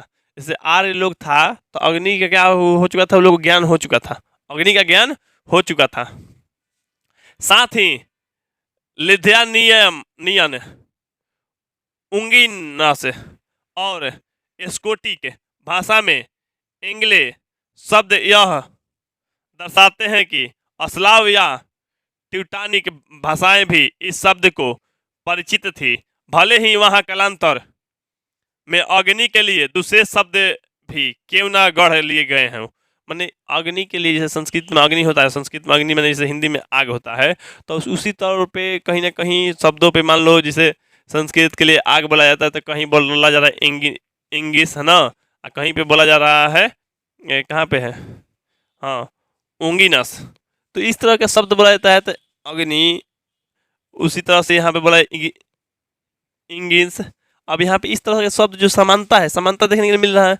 समानता सबसे प्राचीन है संस्कृत, मतलब संस्कृत से मिला जुला के लिया गया है, ये सब शब्द निर्माण किया गया है। बाकी जो है बाद में क्या है, दूसरे शब्द में भी मैंने गढ़ लिया गया है। दूसरी वस्तुओं के समान शब्द भी मर मिट जाते हैं, और यह बता पाना सरल नहीं है कि कोई शब्द किसी एक भूभाग में क्यों और कैसे पनपता रहता है, जबकि दूसरे क्षेत्र में वही शब्द मुरझाकर सर्वथा लुप्त हो जाता है। कल्पना कीजिए कि यदि हम यह जानना चाहें कि आर्य लोग अनेक शाखाओं में विभक्त होने से पूर्व चूहे के बारे में जानते थे। जो आर्य लोग अनेकों वर्ष पुराना जो है आर्य लोग, वो लोग भी चूहा के बारे में जानता था। अगर हम आर्य लोग के बारे में कल्पना कीजिए कि जानना चाहें तो भी जान सकते हैं कि वो लोग मैंने चूहा के बारे में उनको भी जानकारी था पहले से ही या नहीं, मैंने चूहा के बारे में जानकारी था कि नहीं, कैसे पता चलेगा। तो देखो, हमें आर्य भाषाओं में शब्दकोश देखने होंगे, डिक्शनरी है ना, वहां हम पाएंगे कि संस्कृत में इसे मूसा, संस्कृत में क्या कहता है मूसा, ग्रीक में इसे मूस, ग्रीक में क्या कहता है मूस, मूस दीर्घऊ रहता है ना, लैटिन में इसे मूस ही कहा जाएगा लेकिन हर्षऊ रहेगा, पुरानी स्लावोनिक में माइस, और पुरानी उच्च जर्मन में मूस कहते हैं। और मूस का इतना देगा जो मूसा होता है संस्कृत में, अब मूस से ही मूस, तो माइस मूस मूस इस तरह से कह रहा है, तो मैंने कहीं ना कहीं मूसा से ही बना है, कहीं न कहीं मूसा से ही बना है, मैंने संस्कृत से ही बना है, क्योंकि संस्कृत पुराना है, संस्कृत की जैसा ही अन्य देशों में है। मैंने मूस के बारे में कहीं ना कहीं उन लोग को पहले से ही पता था, और संस्कृत भाषा के बारे में भी पहले से पता था। इससे हम नहीं तो मान लो तू लोग का देश है अलग, मान लेते हैं तू लोग का देश है अलग, हम लोग अलग है, कहीं कोई नहीं जा रहा आ रहा है, हम मूस में चूहा को हम भी मूस कह रहे हैं, तू भी मूस कह रहा है, तो मैंने कहीं ना कहीं पहचाने हैं, कहीं ना कहीं भेंट किए हैं, कहीं ना कहीं संस्कृत भाषा से लिए हैं। नहीं तो तू लोग क्या कहता है चाऊ, हम कहते मूस, तब ना मान लो समानता नहीं है। तो मान लो थोड़ा सा ये इस तरह का उस तरह से है, बस थोड़ा सा अंतर दिखाया है, लेकिन मैंने मूस ही कहने का मतलब है, कहीं माइस कहा जा रहा है तो जो है फिर मूस कहते हैं, तो ये सब संस्कृत से लिया गया है। इससे हम इस निष्कर्ष पे पहुंच सकते हैं कि उस प्राचीन युग में जिसकी काल गणना हम अपने नहीं अपूर्ति भारत के तिथि क्रम के आधार पर ही कर सकते हैं। चूहा ज्ञात था, उस समय भी चूहा क्या था, ज्ञात था, पता था, और उसका मूस नाम भी रख दिया गया था ताकि किसी अन्य कीट पतंगों के साथ उसकी पहचान में कोई घपला ना हो जाए। मूस नाम रख दिया गया था, कोई घपला या मान लो इसे नाम ही नहीं रखा जाता, मान लो ना, नाम ही नहीं रखा, तो मान लो कह देवे ना, मान लो तू कह देगा कि यहाँ पे एगो था का था, तो मूस चाहे मूसा कहेगा ना, नहीं तो डर जाएगा लोग, क्या था यहाँ पे, क्या था, क्या, तो मान लो कोई टिड्डा है, फितिंगा है, फितिंगा को कह देंगे मूस मूस मूस मूस है, तो घपला हो जाएगा वो नाम में। तो ये लोग का चूहा, मैंने जो चूहा है उसका मूस नाम रख दिया गया था, घपला ना हो जाए। इस प्रकार पुराने पत्थरों या कांच के टुकड़ों को जोड़ तोड़कर बनाए गए पचिकारी के चित्र की भांति आर्यों के विभाजन के पूर्व की सभ्यता एवं संस्कृति अवस्था का कुछ कमोबेश एक परिपूर्ण चित्र बनाया जा सकता है और बनाया जा चुका है। इतना ही क्यों, भारत व यूनान, इटली और जर्मनी में बिखरे पड़े अवशेषों के आधार पर आर्यों की जिस मूल भाषा के ढांचा खड़ा किया गया है, वही उन लोगों की अत्यंत दीर्घकालीन चिंतन प्रक्रिया का ही उपलब्धि है। अब आप ही अंदाजा लगाइए कि संस्कृत, ग्रीक और लैटिन, इन तीनों भाषाओं में एक सामान्य मूल उद्गम स्रोत तक पहुंचने के लिए हमें कितना पीछे हटना होगा। अब तीनों भाषा, संस्कृत, लैटिन और ग्रीक, ये तीनों भाषा में हम लोग को जानना है समानता, तो कितना समय पीछे हटना होगा। इस प्रकार हम उस सम्मिलन स्थल पर पहुंच जाएंगे, वहां से हिंदू, ग्रीक, यूनानी आदि शक्तिशाली जातियां एक दूसरे से पृथक हुई थी, वहां पे हम लोग पहुंचेंगे जब ये बटा था, हिंदू और ये ग्रीक और यूनानी लोग मैंने बटे थे, वहां पे हम लोग पहुंच जाएंगे, मैंने सब लोग पास में था तभी ना, मान ये सब समानता है एक दूसरे के देखने में। और यह भी कि उस सुदूर अतीत में भी वह हमारी आदि आर्य भाषा एक ऐसी चट्टान के रूप में दिखाई देती है जो चिंतन परंपरा के प्रवाहों के उतार चढ़ाव से घीस मंझ कर चिकनी और स्पष्ट हो चुकी थी। इसे कहने का तो कुछ जो है नाम अगर बराबर मिल रहा है, जिसे मान लो कह देंगे हम अपना मान लो हम अपना पापा के नाम चाहे दादा के नाम, तुम लोग भी अपना दादा के नाम पूछा जाए, तो दूसरा देश के से आया है तुम लोग, तो हम जैसे मेरा दादा के नाम जो है तुम लोग का भी दादा के नाम वही रखेगा, तो लोग क्या बोलेगा, अरे कहीं ना कहीं ये लोग एक ही परिवार खानदान से होगा, तभी ना रखा गया है। तो मैंने कहने का मतलब है एक ही परिवार खानदान से रखा गया तो होता है, चट्टान के रूप में दिखाई देती है जो चिंतन परंपरा के प्रवाहों के उतार चढ़ाव से घिस मन कर चिकनी और स्पष्ट हो चुकी है। हमें उस भाषा में प्रकृति और प्रत्यय के योग से बनी हुई अस्मि, ग्रीक एस्मि जैसी यौगिक क्रियाएं मिलती हैं। मैं हूँ जैसे भाव को व्यक्त करने के लिए भला किन्हीं दूसरी भाषाओं में अस्मि जैसा शुद्ध और उपयुक्त शब्द कहाँ मिल पाएगा। सही बात है, मैं हूँ अगर लिखना है तो संस्कृत में क्या लिखना है, अस्मि लिखना है, तो इस किससे जैसा शुद्ध शब्द कहीं नहीं मिल पाएगा। उन भाषाओं में खड़ा होता हूँ या ठहरता हूँ, मैं जीता हूँ, मैं उगता हूँ या उत्पन्न होता हूँ, या मैं बदलता हूँ जैसी क्रियाएं भले ही मिल जाए, किंतु अस्मि मैंने को जी मैं हूँ, यह क्रिया तो केवल आर्य भाषाओं में ही उपलब्ध हो सकते हैं। अब यहाँ पे देखो बाबू, ये संस्कृत भाषा है। अब यहाँ पे तो लोग ग्रीक अल्फ़ाबेट में ग्रीक शब्द, इसे ए से अल्फा होता है, बी को बीटा कहता है, आई को गामा कहता है, इसे इस तरह से लिखेगा वो डेल्टा कहता है, इसको ई जैसा लिखेगा एप्सिलॉन कहता है, बनाया होगा ना एप्सिलॉन, ई लिखा रहता है एप्सिलॉन नॉट, इस तरह से पढ़ने के लिए मिलेगा तुम लोग को। अनेकों कुछ लोग पढ़ा होगा, सिग्मा कहा जाता है, माथ बनाते समय तुम लोग बनाया होगा, रो कहा जाता है, ओमिक्रॉन कहा जाता है इसको, उसी तरह से म्यू कहा जाता है, लेमडा कहा जाता है। लेमडा कहाँ पे है, यहाँ पे है, यहाँ पे कप्पा कहा जाता है, के माने लोटा कहा जाता है, माने इसको पाई कहा जाता है। तो लोग इस सब ग्रीक अल्फ़ाबेट के बारे में थोड़ा बहुत जानकारी होगा, आगे चल के अन्य जानकारी भी मिलता रहेगा। यहाँ पे देखते हैं, मैं इसे ही वास्तविक अर्थों में इतिहास मानता हूँ, और यह एक ऐसा इतिहास है जो राज्यों के दुराचारियों और अनेक जातियों की क्रूरताओं की अपेक्षा कहीं अधिक ज्ञातव्य और पठनीय है। एक भाषा बोलना एक माँ के दूध पीने से भी बढ़कर एकात्मक का परिचायक है, और भारत की पुरातन भाषा संस्कृत सारभूत के रूप में कहीं सारभूत के रूप वही है जो ग्रीक, लैटिन या एंग्लो सेक्सन भाषाएं हैं। अब यहाँ पे देख रहे हैं, एक भाषा बोलना एक माँ के दूध पीने से भी अधिक समानता रखता है। माने अगर कुछ लोग एक भाषा बोल रहा है तो माने एक माँ के दूध पीने से भी अधिक समानता है, वो लोग में एक ही है। दूध तो कोई किसी का भी पिला देगा, लेकिन अगर भाषा बोल रहा है तो कहीं ना कहीं किसी न किसी काल में, किसी न किसी पुराना समय में वे एक दूसरे से क्या था, जुड़ा था, तभी तो एक भाषा बोल रहा है। दूध पिलाने वाला तो हो सकता है विदेशी दूसरा देश के लड़के को पिला दे, उसके बात अलग है, लेकिन कहा गया है कि माँ के दूध पीने से भी बढ़कर एकात्मक का परिचायक है, और यह भारत की पुरातन भाषा संस्कृत सारभूत रूप में वही है।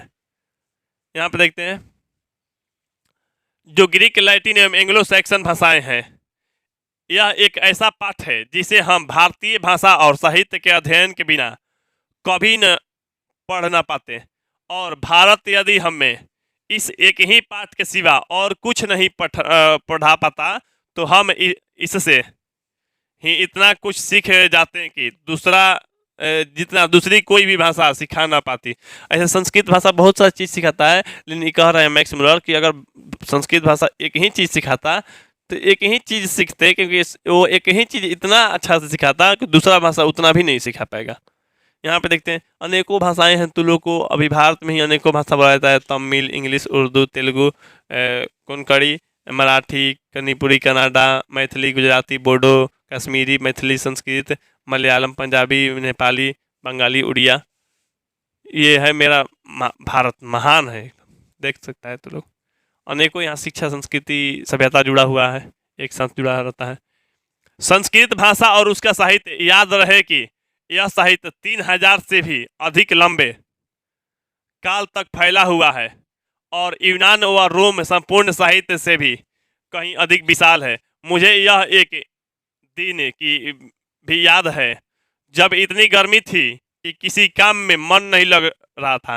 मैंने ये बोल रहे भाषण दे रहे हैं तो बोल रहे हैं, मुझे एक दिन याद है कि इतना गर्मी था कि किसी काम में मन नहीं लगा था, तभी एक सांध्य कक्षा में हमारे एक मास्टर, मैंने डॉक्टर किली ने बताया कि भारत में एक ऐसी भाषा बोली जाती है जो ग्रीक और लैटिन के ही क्यों जर्मन और रूसी में भी सर्वथा समान थी। यह सुनकर पहले तो हम लोगों ने सोचा कि मास्टर साहब शायद आज हल्के फुल्के मूड में है, हल्के फुल्के क्या है, मूड में, तभी गलत पढ़ा रहे हैं और कुछ मजाकिया बातें कर रहे हैं। क्यों मजाकिया बात है? तो वो मजाकिया बात उनको इसलिए लगा कि वो बोले ग्रीक और लैटिन में जो जर्मनी और रूसी में भी सर्वथा समान है। क्या है? मैंने ग्रीक और लैटिन जिस तरह से समान है, जर्मनी और रूसी भाषा भी क्या है, समान है। तो ये मैंने इन लोगों को लगा, मैक्स मुलर को लगा, मैंने इनके जब मास्टर पढ़ा रहे थे तो, किंतु मास्टर साहब ने तो तत्काल संस्कृत, ग्रीक और लैटिन के संख्यावाचक शब्द, सर्वनाम और समान धातु रूप श्यामपट पे लिख दिखाए। श्यामपट मैंने होता है बोर्ड, क्या होता है, इसे जिस बोर्ड पे टीचर लोग पढ़ाते हैं ना, तो बोर्ड हो गया, श्यामपट पे लिख दिखाए। अब तो हमारे सामने ऐसे तत्व उपस्थित थे जिनके आगे नतमस्तक होना ही पड़ा, हम लोग को हारना पड़ा। भारत के बारे में एक प्रकार के सुनिश्चित ज्ञान को मैं अपने व्यापक तथा इतिहास के ज्ञान के लिए आवश्यक मानता हूँ। भारत के साथ हमारे परिचायक के फलस्वरूप आज यूरोप वासियों की धारणाएं बदल चुकी है और बहुत विस्तृत हो गई है। अब हम यह जानने लगे हैं कि जैसा पहले समझा जाता था, वास्तव में हम उससे कुछ भिन्न है। जैसे पहले समझा जा सकता था, उससे हम क्या है, भिन्न है। कल्पना कीजिए कि किसी छोटी छोटी प्रलय या भौगोलिक उथल पुथल के कारण कभी कभी अमेरिका के लोग अपने आप को के अंग्रेजी मूल को सर्वथा भूल जाएं और तब 2-3 हजार वर्ष बाद उन्हें अकस्मात मालूम हो जाए कि 17वीं सदी में ऐसी ही अंग्रेजी भाषा और उसका साहित्य विद्यमान था। मान लो किसी माने इसे कुछ मान लो, कल्पना करो कि कहीं कहीं प्रलय आ जाए या उथल पुथल हो जाए, अमेरिका के लोग गायब हो जाए, चाहे नष्ट हो जाए, चाहे कहीं ना कहीं भाग जाए, अब फिर से उन लोगों को पता चलेगा कि मैंने 2-3 हजार वर्ष बाद कि 17वीं शताब्दी में मैंने उन लोगों को भाषा या उन लोगों का जीवन या कुछ ऐसा वो यहाँ विद्यमान था। तो वे आश्चर्य भीभूत होंगे। संस्कृत की खोज से हमारे लिए आज ठीक वैसी ही स्थिति उत्पन्न हो गई है। इसके कारण हमारी ऐतिहासिक चेतना भी एक नया अध्याय जुड़ गया है और हमारे भूले बिसरे बचपन की मधुर स्मृतियां फिर से साकार हो उठी है। संस्कृत तथा दूसरी आर्य भाषाओं में अध्ययन ने हमारे लिए बस इतना ही किया है, सो बात भी नहीं। इससे मानव जाति के बारे में हमारे विचार व्यापक और उदार ही नहीं बने तथा लाखों करोड़ों अजनबियों तथा बर्बर समझे जाने वाले लोगों को भी अपने ही परिवार के सदस्य की भांति गले लगाना ही नहीं सीखे हैं, अपितु इसने मानव जाति के संपूर्ण इतिहास को एक वास्तविक रूप में प्रकट कर दिखाया है जो पहले नहीं हो पाया था। अब यहाँ पे देखते हैं, भाषा विज्ञान के द्वारा हमने अब तक जो निष्कर्ष निकाले हैं वे संस्कृत की सहायता के बिना कदापि नहीं किए जा सकते थे। भाषा विज्ञान में जो भी हम शब्द निकाले हैं भाषा विज्ञान से स्पष्ट किए हैं, तो कह रहे संस्कृत के छोड़ के हम लोग स्पष्ट रूप से नहीं दिखा पाते, नहीं समझा पाते। आज हमारा इतिहास का यह अध्ययन प्रत्न मानव को अपने वास्तविक पूर्व को पहचानिए, इस फ्रेंच युक्ति को क्रियान्वित कर सकने योग्य बनाता है। इस प्रकार मनुष्य इस विश्व में अपना वास्तविक स्थान निश्चित कर पाता है और यह जान लेता है कि उसने अपनी जीवन यात्रा कहाँ से आरंभ की थी, उसे कौन सा मार्ग अपनाना और कहाँ पहुँचना है। ये चीज बारे में संस्कृत से मैंने चाहे मनुष्य अपना विश्व में क्या है वास्तविक स्थान निश्चित कर पाता है, जान पाता है। तो यहाँ पे देख रहा है, ये भारत की जो भी है एक विचित्र से चित्र देख सकते हो तो लोग, अनेकों त्योहार देख सकता है, होली है, ईद है, शायद यहाँ बिहुल है, अनेकों को नृत्य भी है। अभी हम देखते हैं, अब सब पूर्व से आए हैं, कह रहे हैं हम सब क्या है, पूर्व से आए हैं। हमारे जीवन में भी जो भी कुछ अत्यधिक मूल्यवान है वह हमें पूर्व से मिला है और पूर्व को पहचान लेने से ऐसे प्रत्येक व्यक्ति को जिसने इतिहास की वास्तविक शिक्षा का कुछ लाभ उठाया है, भले ही वह प्राच्य विद्या विशाल रद न भी हो, तो तो भी यह अनुभव आवश्यक होगा कि वह नानाविध स्मृतियों से भी भरे अपने पुराने घर की ओर जा रहे हैं। यहाँ पे देखो अगले देखो मैंने इसे कहने का मतलब अगर संस्कृत पढ़ रहे हैं जा रहे हैं तो पुराने घर की ओर जा रहे हैं। कहाँ जा रहे हैं? पुराने घर की ओर, क्योंकि वो बता रहे हैं मैक्स मुलर कि हम लोग जो आए हैं पूर्व से ही आए हैं। मैंने जो हम लोग आए हैं तो पूर्व से आए हैं, मैंने भारत की तरफ से आए हैं अपने देश में। इधर आप लोग अगर जा रहे हैं उधर तो आप अपने घर की ओर, पुराने घर की ओर जा रहे हैं। अगले वर्ष जब आप लोग घर के तट पर पहुंचेंगे, घर के तट पे पहुंचेंगे तो माने इस भारत के तट पे पहुंचेंगे, घर के तट पे पहुंचेंगे तो भारत के तट पे पहुंचेंगे तो बजाय इसके कि आपका दिल बैठने लगे, मैं चाहता हूं कि आप में से प्रत्येक को ठीक वैसा ही अनुभव हो जैसा कि आज से 100 वर्ष पहले सर विलियम जोन्स को उस समय हुआ था। सर विलियम जोन्स के जो हुआ था वैसा प्रतीत हो, वैसा देखने में लगे जब उन्होंने इंग्लैंड से मैंने यात्रा आरंभ की थी हुई थी। तो अपनी लंबी समुद्र यात्रा की समाप्ति पर क्षितिज में प्रकट होते हुए भारत के तट का दर्शन किया था। सुनिए उन्हीं के शब्दों में जिस भारत यात्रा के ललक मेरे मन में उठ रही है। पिछले 1783 में अगस्त में उस देश के लिए मैं समुद्र यात्रा कर रहा था। क्या? समुद्र यात्रा कर रहा था कि एक दिन संध्या, संध्या मैंने क्या होता है? शाम। क्या? शाम। हाँ, तो संध्या के समय दिन भर में देखे गए दृश्यों की जांच पड़ताल करते हुए मैंने पाया कि भारत अब ठीक हमारे सामने था। दिन भर देखे, जांच किए, तब जो भारत जो है एकदम सामने दिख रहा था। किनको? सर विलियम जोन्स को। फारस या ईरान हमारी बाईं ओर था तथा अरब सागर से आती हुई ठंडी हवाएं हमारे जहाज के पिछले भाग से टकरा रही थी।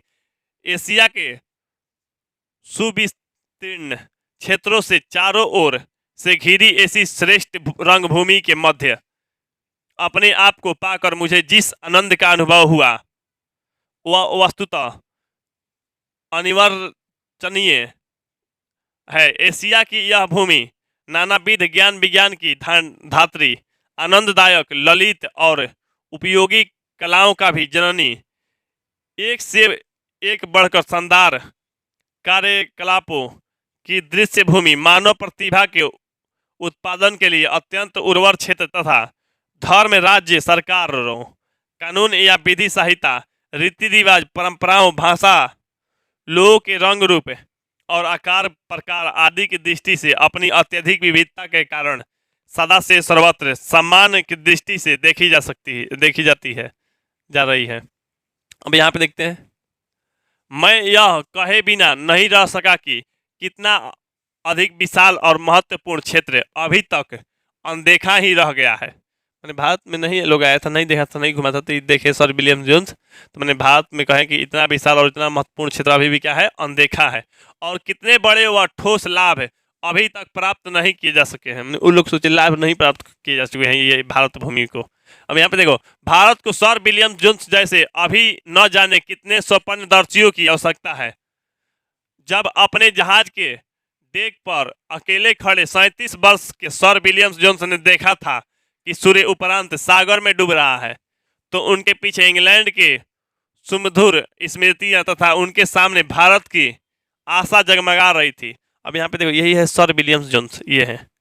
ये जब 37 वर्ष की उम्र में थे तो देखे कि सूर्य उपरांत क्या है? सागर में डूब रहा है। सागर में क्या हो रहा है? सूर्य ही डूब रहा है। दिख रहा है ना कि यहाँ पे लगता है कि सूर्य सागर में ही डूब रहा है, उसका घर सागर में ही है, सूर्य कहीं नहीं जा रहा है, सागर में ही डूब रहा है। ऐसा प्रतीत होता है भारत से, क्योंकि हम लोग पश्चिम वाले नहीं हैं, पश्चिमी कंट्री वाले नहीं है कि हम लोग को ऐसा प्रतीत नहीं होगा। भारत के बीच जब भारत के पास आएगा तो समुद्र दिखेगा, अब तुमको समुद्र ही दिखेगा। और जब समुद्र में जहाज पर से देखेगा तो देखेगा ना, तो समुद्र में सूर्य जाके डूब रहा है, ऐसा प्रतीत होगा। तुमको नहीं प्रतीत होगा। इसे जैसे मान लो जिसके जमीन है, जिसके यहाँ जमीन है, कुछ ना देखने के लिए मिले, तो उस सूर्य जब डूबेगा तो सूर्य अस्त होगा तो कहाँ लगेगा? तो जमीन के ओर, चाहे बादल में ही डूब गया, अस्त हो गया नहीं। लेकिन जहाँ समुद्र है, समुद्र में ये खड़ा होकर अपने जहाज पे से देख रहे हैं 37 वर्ष की उम्र में कि सूर्य उपरांत में सागर में ही डूब रहा है। तो उनके पीछे इंग्लैंड के सुमधुर स्मृतियां तथा उनके सामने भारत की आशा जगमगा रही थी। उन्हें ईरान तथा अनेक प्राचीन सम्राट मानो प्रत्यक्ष रूप से उपस्थित लग रहे थे। मैंने सब लग रहा था उपस्थित है यहाँ राजा महाराजा सब। अरब सागर की शीतल मंद समीर के झोंके इन्हें झुला रहे थे। ऐसे स्वप्नदर्शी यह समझ सकते हैं कि अपने स्वप्न को साकार और अपनी कल्पनाओं को वास्तविकता में परिणत कैसे किया जा सकता है।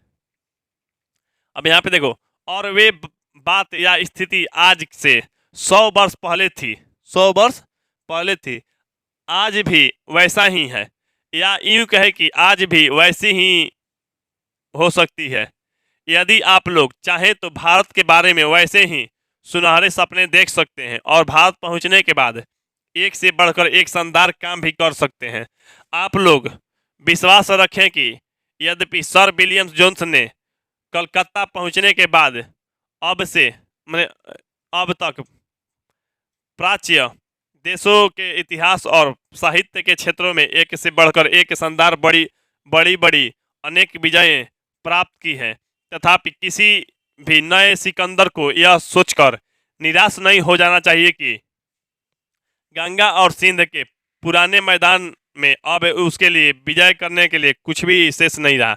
ऐसे सोच के निराश नहीं होना चाहिए। तो सब चीज़ खोज हो गया है, हर चीज़ हो गया है, अब हमको कुछ नहीं प्राप्त हो सकता है, कुछ नहीं खोज सकते। निराश नहीं होना चाहिए क्योंकि यहाँ पर अनेकों चीज़ है। चलो, तुम लोग का पाठ जो है तुम लोग को ख़त्म हो गया। अब पाठ में यही बताया गया कि भारत से हम क्या सीखें, अपने भारत में क्या क्या जानकारी सीखने के लिए मिलती है, भारत में क्या क्या कर सकते हैं जाकर। तो भाषण था, भाषण दे रहे थे मैक्स मुलर अपने देश में उन लोगों के सामने जो युवा अंग्रेज अधिकारी भारत में आने वाले थे। तो उन लोगों को सिखा रहे थे भारत में क्या क्या चीज़ है, भारत में क्या क्या देखने को मिल जाएगा, भारत में क्या क्या सीखने के लिए मिलेगा। तो यहाँ पे ये पाठ जो है तुम लोगों को गोधली के 3 पाठ भारत से हम क्या सीखे समाप्त हो गया। अब इसमें से कुछ क्वेश्चन आंसर बनते हैं जो कि सब्जेक्टिव और ऑब्जेक्टिव में। तो इतना पाठ समझने के बाद जो भी क्वेश्चन आंसर हो सकता है दूर हो गया होगा, नहीं तो थोड़ा बहुत क्वेश्चन आंसर पर ध्यान दे दीजिएगा ताकि आप लोग कहीं से भी किसी को भी कोई दिक्कत ना रहे। खैर, जो भी है आप लोग के लिए एक आवश्यक सूचना है। आवश्यक सूचना ये है कि हमारे द्वारा स्पेशल टारगेट बैच चलाया जा रहा है। तो उन लोगों का बैच स्टार्ट हो गया है, बैच 2024 वालों के लिए, माने जो 2024 में मैट्रिक एग्जाम देने वाला है। 1 दिसंबर से बैच स्टार्ट हो गया है, 1 दिसंबर 2022 से ये बैच चलेगा आप लोगों को 31 जनवरी 2024 तक चलने वाला है ये बैच। अब बैच चलेगा तो आप लोग क्या कीजिए कि जो भी क्लास 9th में है, माने 1 साल आप लोग से छोटा है, यानी आप लोग अगर 2023 में है तो 2024 वाला को जानकारी दे दीजिए, क्योंकि 1 दिसंबर को मेरा बैच स्टार्ट हो जाता है और चलेगा 31 जनवरी 2024 तक, यानी 14 महीना चलेगा।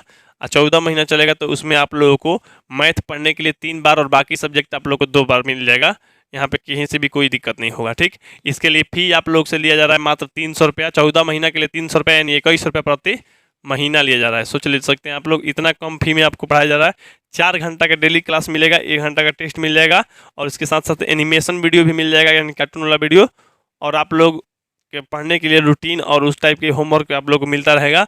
तो जो भी है आप लोग अच्छे रिजल्ट के लिए आप लोग कोशिश कीजिए कि अपने भाई बहन या जो भी आस पड़ोस में जो भी आप लोग से छोटा है, आप लोग अगर नहीं मेरे से पढ़ पाए हैं तो कोई बात नहीं, उन लोगों को कम से कम पढ़ने के लिए मौका दीजिए। मेरा नंबर है, मेरे नंबर को दे सकते हैं उन लोगों को, या आप खुद कॉन्टैक्ट कर सकते हैं। मेरा नंबर है 8340453964, तो इस पर कॉन्टैक्ट कर सकते हैं। तो ठीक है, आप लोग को जो अगला वीडियो मेरा आएगा 4 पार्ट का आएगा। बस आप लोग से रिक्वेस्ट है, वीडियो अच्छा लगा हो तो वीडियो को लाइक कर दीजिए, मेरे चैनल को सब्सक्राइब नहीं किया सब्सक्राइब करके बेल आइकन दबा दीजिए और वीडियो को शेयर कर दीजिए और लाइव क्लास के बारे में सबको जानकारी दे दीजिए। तो ठीक है, हम आप लोग को मिलते हैं अगले वीडियो में। तब तक के लिए जय हिंद, जय भारत, वंदे मातरम।